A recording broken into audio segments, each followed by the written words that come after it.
Hello everyone, welcome to a little video. I'm currently traveling right now and therefore I'm not at home doing my setup, and that's also why I have not been releasing any of these DLC videos that you're seeing everywhere else. But I thought I would run through the new patch and just give my thoughts on it. I am in London right now after having traveled from Denver, King of the Rockies tournament, to Iceland, and now stuck in Iceland for 2 nights. And I got to explore Reykjavik in a snowstorm. That was really nice. But now I'm in London and I have the ability to make this little video here, talk a little bit about the new tournament. Not tournament, the DLC. So there's going to be a new patch. And the new patch brings in a lot of new stuff. For example, Season 12. So there's a new rank season and events. The rank season is already live right now, even though the DLC hasn't been released. So you can go play it. And then there's a new Halloween event as well. Now, this video is not going to be about the events. You can check those out if you want to. I don't play the game for the events. I play the game for the balance changes. So let's get to them. Here you can see some of the stuff for the events. Yeah. So there's a new rank map pool. The new rank map pool is going to change a little bit here. We're going to have flank woods instead of all time. So we're getting an equally bad map. Archipelago is becoming Boulder Bay. I know that the devs are looking for a fix for Boulder Bay spawns, so maybe it's okay. Canal is going to be Ocean Gateway. This is one of the new maps, and this is a pretty cool map actually. You guys should definitely go check it out if you haven't. Enlightened Horizon becomes Golden Heights. Nice map, honestly. Very hard to play, but if you figure it out, it's good. So this is going to be good tournament practice for me. Rocky River becomes Relic River. I prefer Rocky River over Relic River, or none of them really, because Rocky River has been in so long. Hill and Dale becomes Craters. I don't remember quite how that one goes. And then Carmel becomes Cliffside. And Cliffside is always nice. Probably better than Carmel. Team Ranked is a bunch of other maps here. The new ones are Craters, Ocean Gateway. Yeah, and that's pretty much it. You're getting Prairie instead of Enlightened Horizon, and that's probably a really good thing. So this is the new maps. We're getting Craters. A meteor shower leaves behind deep craters. So now you get this meteor, which allows you to gather gold and stone from the same deposit. It's really cool. So you get like a split between the two. And different civs have different things to gain from that. For example, Mongols get extra stone, which they otherwise can't access. Then we have Canyon. This is kind of like the Mongolian Heights, I think it was called. You can traverse and get across the water. It's cool. I think on 1v1s you might spawn pretty close to each other. And then there's Ocean Gateway. I think this map is an AoE2 map.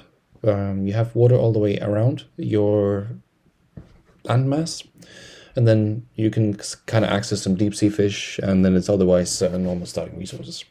So this is a really cool map. You should check it out. Then there's map pool biomes, so there will be new biomes. Then there's some matchmaking improvements. We have not been allowed to talk about this, but probably most of you have noticed that you get a lot quicker opponents.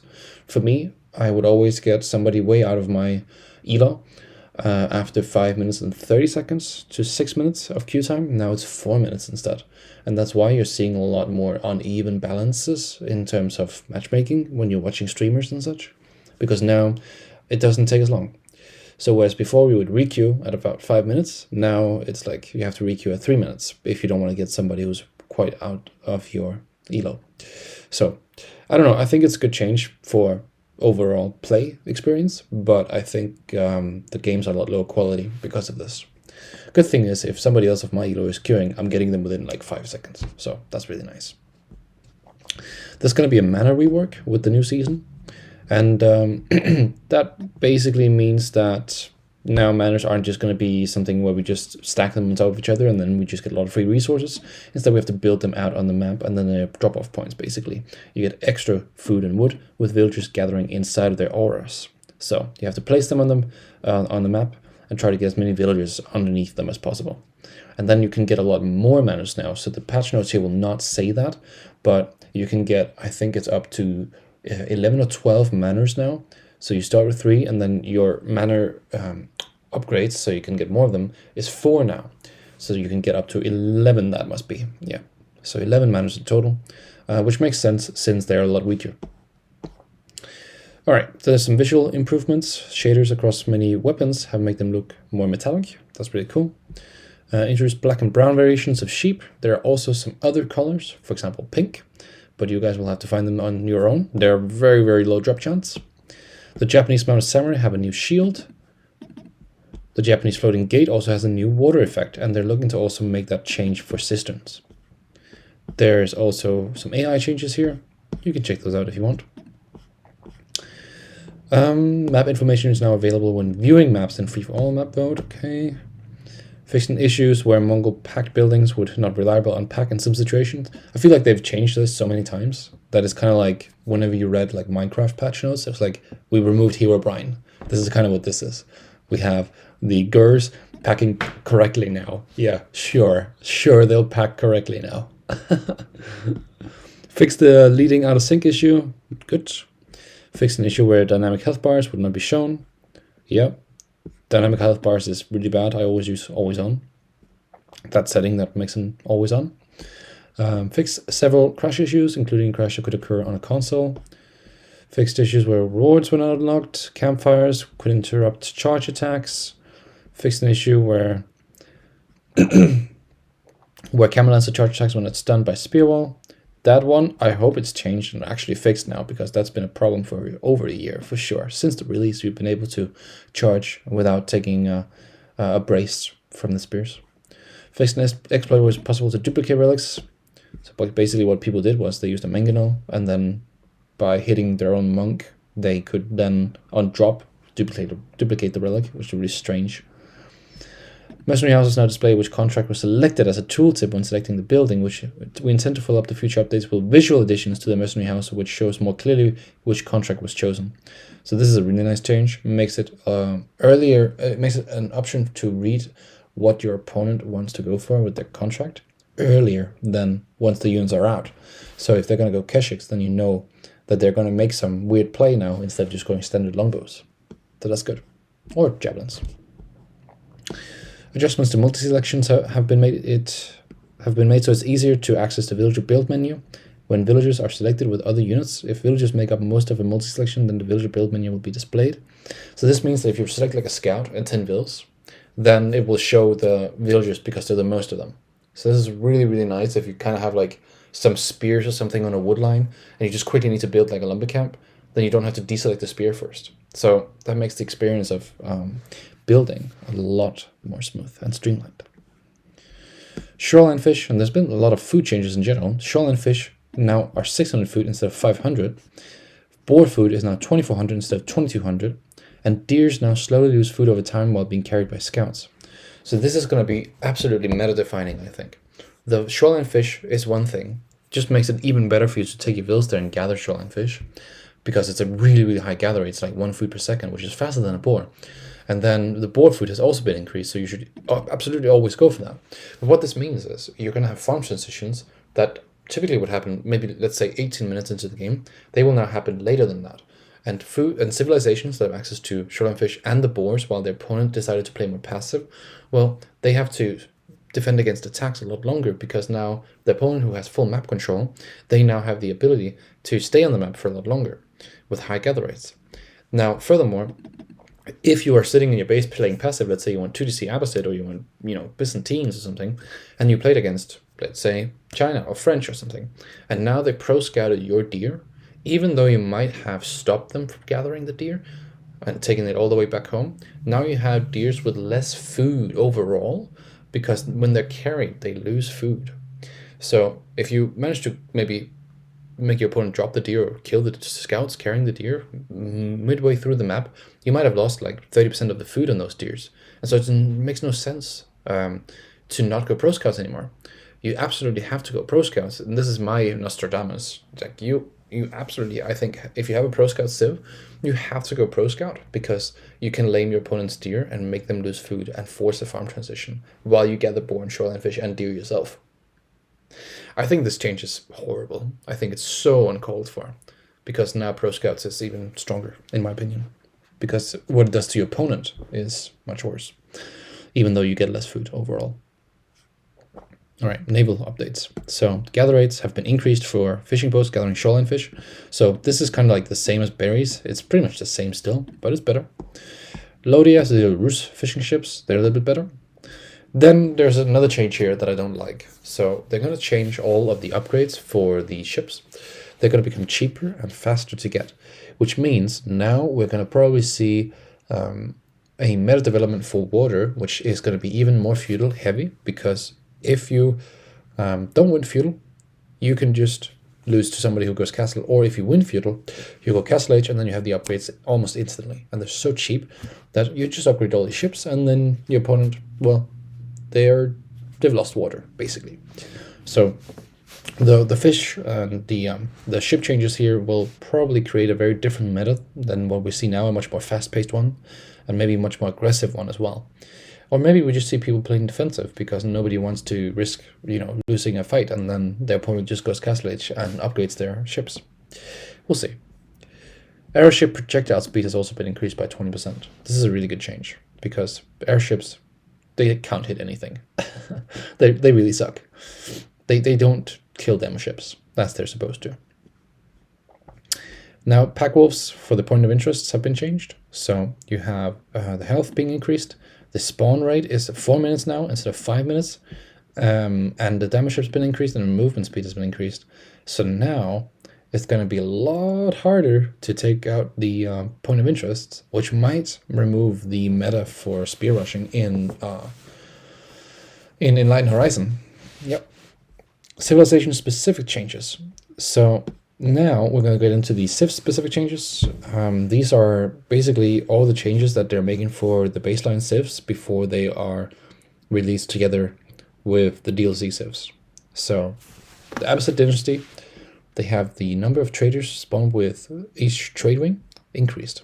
So 4 in feudal, 5 in castle, and 6 in imperial age. Very good. This is a very nice wing already. Now it's even better. I like it. Byzantines, they now have their demo ship upgrade. This is the liquid explosive one. This now does full damage to all enemies in its explosion radius. Its cost will be reduced, and its research time will also be reduced to reflect the other water upgrades.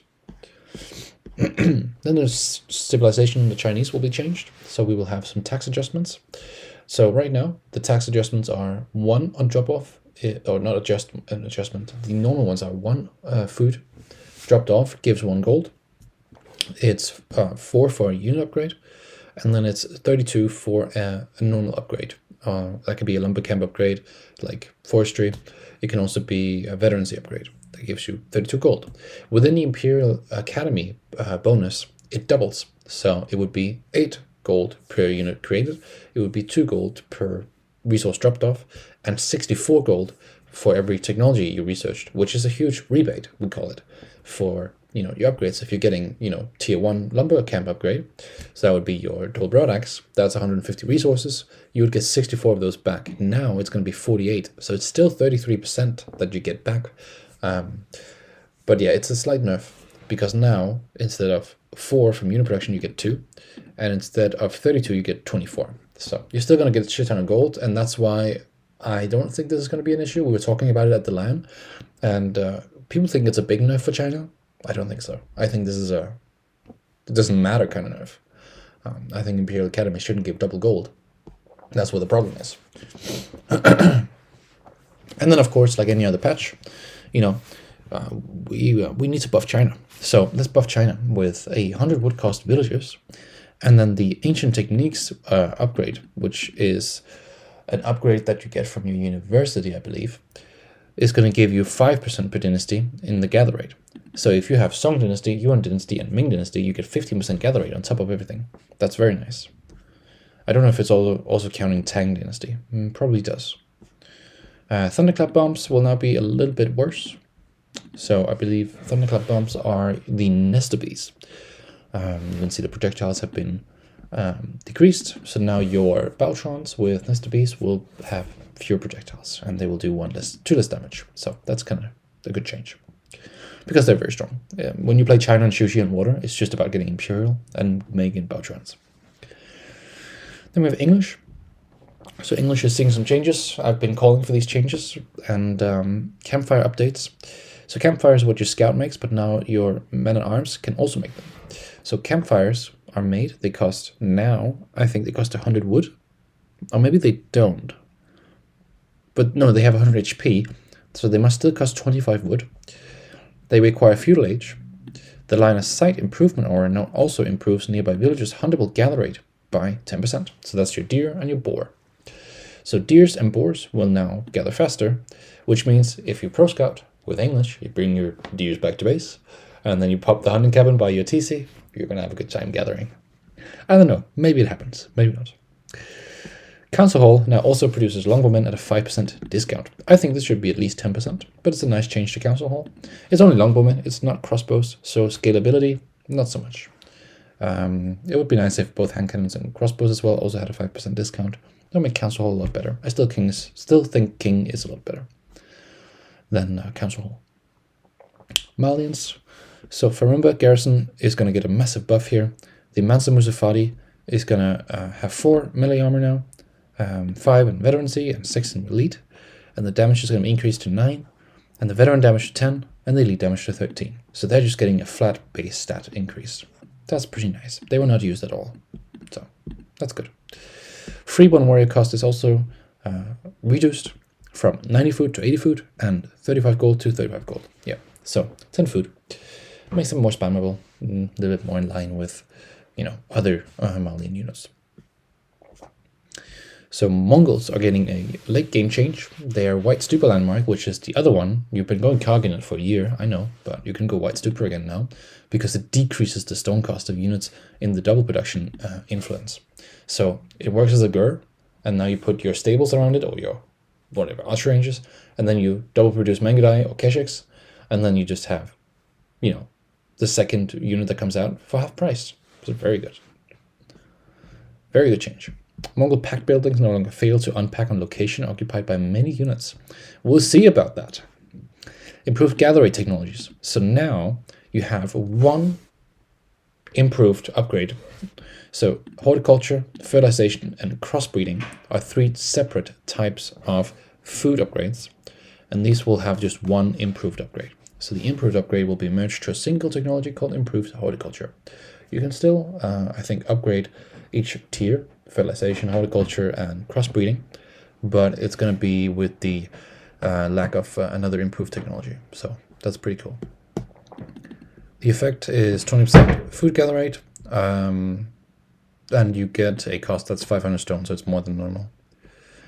Then you have improved double broadaxe, and that's just basically the same for the wood upgrade and the mining upgrade. So they cost 500 stone now, they give you a flat 20% extra increase, and yeah, they're just one upgrade. And then survival techniques bonuses has been increased to 10%. Forestry increases wood carry capacity by 2, so all these improved upgrades are a lot better now. Improved additional torches has been nerfed in its cost. The lightweight beamstone cost has also been buffed, I would say, so that's less stone. Roller share triggers for your springles also increases your springled health by 10%. Greased axles increases movement speed by 0% now. That must be a typo. It must be 10%. Should not be an improved upgrade that does nothing. Improved YAM network stone cost is reduced from 350 to 250, and packed buildings no longer tagged as siege units.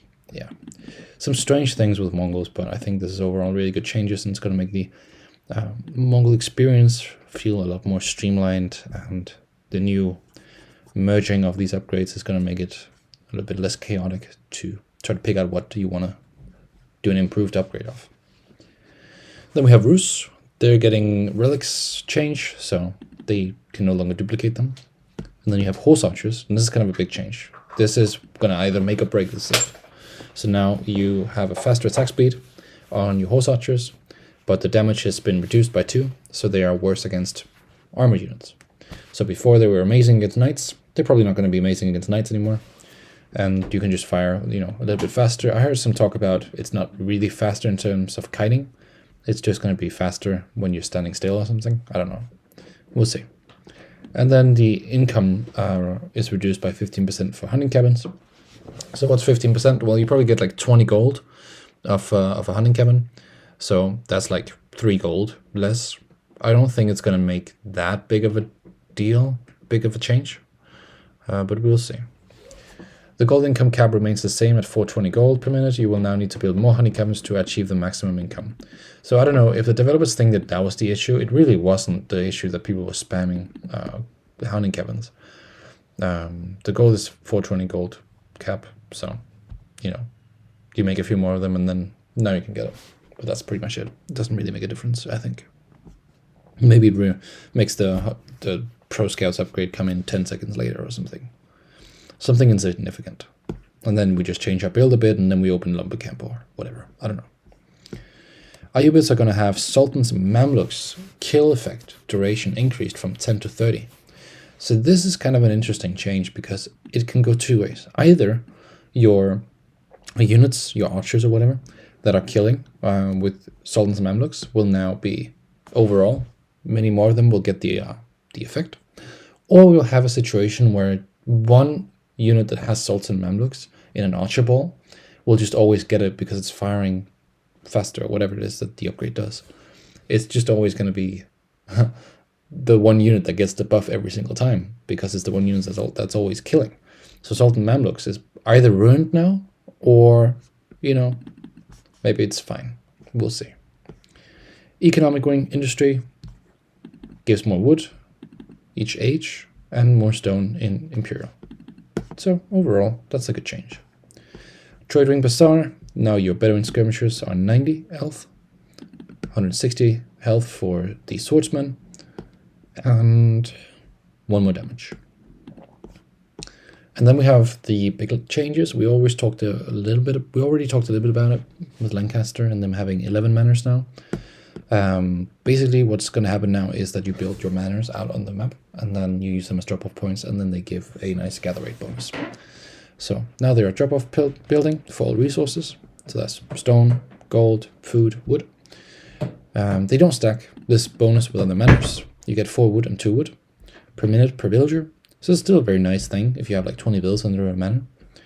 The base income is reduced to 30 food and 10 wood per minute, instead of 60 food and 45 wood.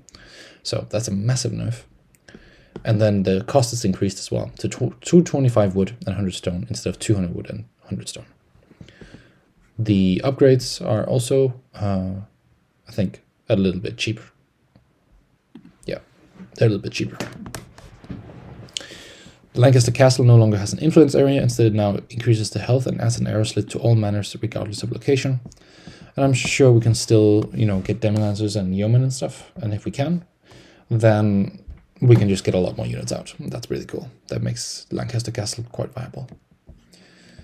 Wingguard Garrison Command cost is increased. So it is 300 food and 200 wood. And this is the one where you spam spears. So that's fine. I think that one was way better than all the other ones in terms of like what you got out of it. So that's a nice nerf. And Scout can no longer use campfire ability, it's only English. Whatever, that's fine. Knights Templar. So anti-Oc commandery age up bonus has been improved. So instead of the 10% melee damage, you now get 15. This is the feudal age one that gives you axe throwers. So now you get 15%. That's very nice. That's the only reason to pick this one until they fix the axe thrower. Do you know commandery age up bonus reduced? So Pilgrim's Gold improvement is decreased to 20%. Whatever. Didn't really matter. I think none of these things are going to solve KT, by the way. I think KT will still be a broken civ. Commander units, Hospitalia Knights, will now be faster. That's very nice. They have a little bit more HP in Feudal, and the Veteran and Elite ones are unchanged. Janitors will have more damage, and yeah, that's it. Slatter Cavalry will have 1 less damage and 10 less HP, so that's a very, very small nerf. Teutonic Knights have their movement speed increased a little bit. That's good, because they're very slow. Fiction issue that allowed the rule of... I think these, by the way, should be 112, like all other men arms. Fixed an issue that allowed the rule of Templars upgrade to be researched multiple times. Landscape preservation adjustments. So now overall, the wood gather rate for KT is going to be 0.03 less. And the gather rate scaling is increased by 20% each age. So this basically does nothing to the problem that is the food that we're getting as Templars. Not only do we have really, really fast wood gathering, we're also getting food when we gather wood. So, I don't know. I have nothing else to say. Like, I've been memeing on my YouTube, my Twitch channel for a while about the KT changes. Never coming, and then people always asking, make a KT land guide, make a KT land guide. Maybe I should make one now, because nothing's going to change. Nothing will change. The Pilgrim technologies are more wood instead of food now. And Sanctuary as well is also more wood instead of food. Harbors replaced docks, so this is a new building, offering protection to nearby ships because KT wasn't strong enough on water.